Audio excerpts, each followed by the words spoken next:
Sure. First and foremost, I'd love to start by Put the mic over there. I'd like to start by saying that I give all praises and thanks to our Lord Jesus Christ. I'm so proud of our guys. This has been one of the most resilient groups that I've been around, and if you guys knew half of the history of our year, you would understand. We've lost 75 games, I think, total up to date of guys that are in our rotation due to injuries. And, you know, it's been from one day to the next. We sort of don't know who's going to be in practice or who's going to be in the lineup.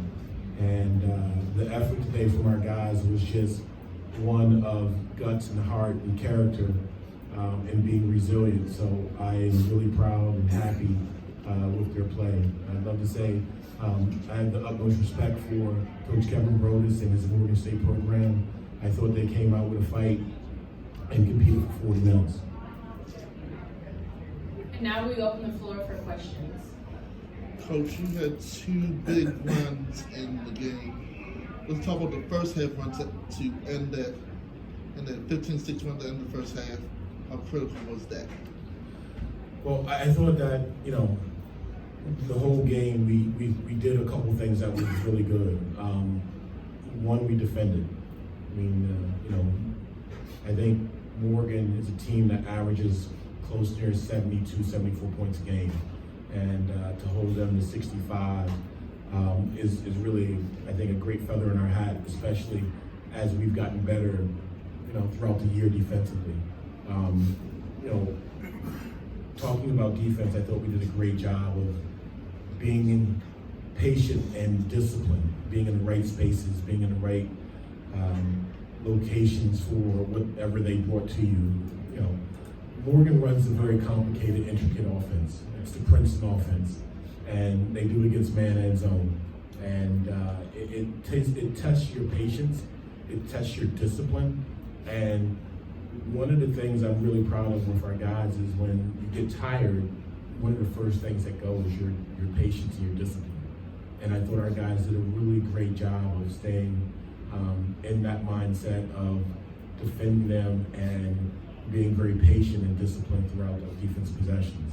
I thought on the offensive end, we did a great job of really taking what the defense gave us. We were efficient. I know, you know, I see we're a little bit below 50% on the offensive end and also on the three-point side and field goal side.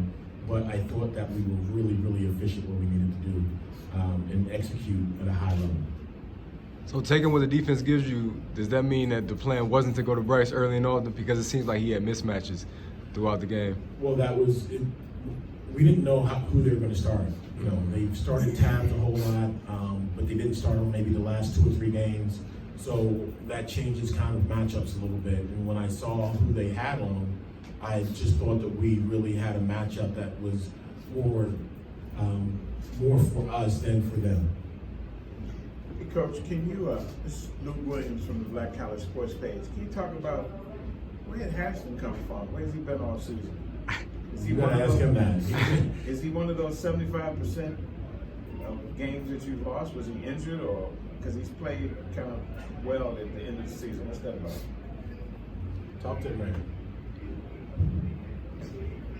We just dealt with a whole lot of injuries today. We dealt with a whole lot of injuries throughout the season, and I just trust my team. You know, giving my all in practice. You know, step up mainly on the defensive end. That's been my main focus all season. And just the pressure ball on the defensive end, and then on offense, just get others involved. So throughout practice, throughout the season, I just stayed locked in. My coaches trusted me, my teammates trusted me, and in the end, you know, the work you put in will show.